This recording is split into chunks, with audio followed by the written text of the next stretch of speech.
Afternoon. I am Mallence, and I come from the richest country in the world. It is located in the richest continent in the world, in the west of the richest continent.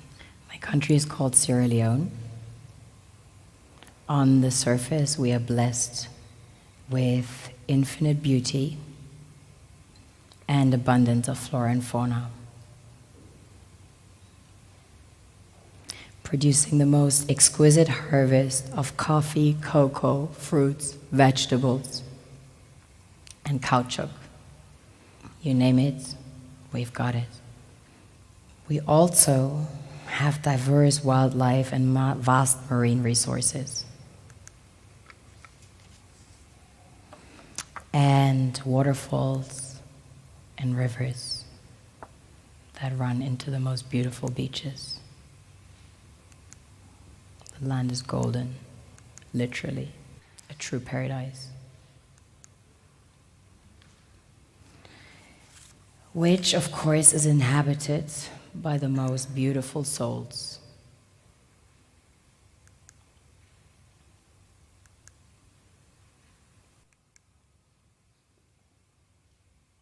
We have a very strong cultural heritage. In fact, Sierra Leone had the first sub-Saharan university. Prior to that, there was one in the kingdom of Timbuktu, which was the first university in the world, succeeding the great Gnostic schools of Egypt and Osiris. On a deeper level, we are blessed with the real treasures the kings and queens of this world desire.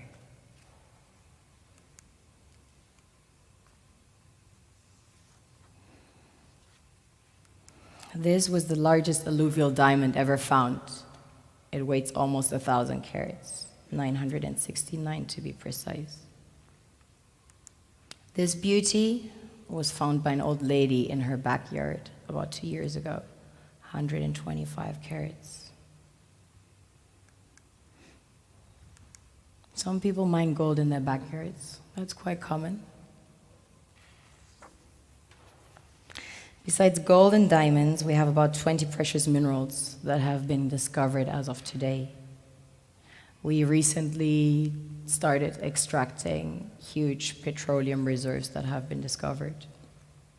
We have platinum, ilmenite to make titanium, rutile to coat jets, iron ore, the largest iron ore deposits in Africa, the third largest in the world. Tantalite, also known as coltan, used in your mobile phones and computers. Bauxite for aluminum production. Zinc, chrome ore, copper, coal, phosphates, potassium, salt, lead, granite, asbestos, nickel, zircon.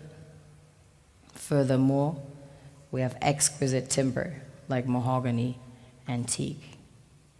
And we have the most beautiful stems in the world.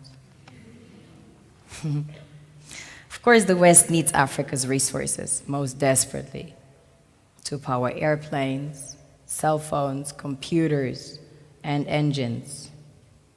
And the gold and diamonds, of course, a status symbol to determine their powers by their core and to give value to their currencies. One thing that keeps me puzzled, despite having studied finance and economics at the world's best universities, the following question remains unanswered. Why is it that 5,000 units of our currency is worth 1 unit of your currency, where we are the ones with the actual gold reserves? It's quite evident that the aid is in fact not coming from the West to Africa, but from Africa to the Western world. The Western world depends on Africa in every possible way, since alternative resources are scarce out here. So how does the West ensure that the free aid keeps coming? By systematically destabilizing the wealthiest African nations and their systems, and all that backed by huge PR campaigns, leaving the entire world under the impression that Africa is poor and dying and merely surviving on the mercy of the West. Well done, Oxfam, UNICEF, Red Cross, Life Aid, and all the other organizations that continuously run multi-million-dollar advertisement campaigns depicting charity porn to sustain that image of Africa globally. Ad campaigns paid for by innocent people under the impression to help with their donations. While one hand gives under the flashing lights of cameras, the other takes in the shadows. We all know the dollar is worthless, while the euro is merely charged with German intellect and technology, and maybe some Italian pasta. How can one expect donations from nations that have so little? It's super sweet of you to come with your colored paper in exchange for our gold and diamonds. But instead, you should come empty-handed, filled with integrity and honor. We want to share with you our wealth and invite you to share with us. The perception is that a healthy and thriving Africa would not disperse its resources as freely and cheaply, which is logical. Of course, it would instead sell its resources at world market prices, which in turn would destabilize and weaken Western economies, established on the post-colonial free meal system. Last year, the IMF reports that 6 out of 10 of the world's fastest growing economies are in Africa, measured by their GDP growth. The French Treasury, for example, is receiving about $500 billion year in, year out, in foreign exchange reserves from African countries based on colonial debt they forced them to pay. Former French President Jacques Chirac stated in an interview recently that we have to be honest and acknowledge that a big part of the money in our banks comes precisely from the exploitation of the African continent. In 2008, he stated that without Africa, France will slide down in the rank of a third world power. This is what happens in the human world, the world we have created. Have you ever wondered how things work in nature?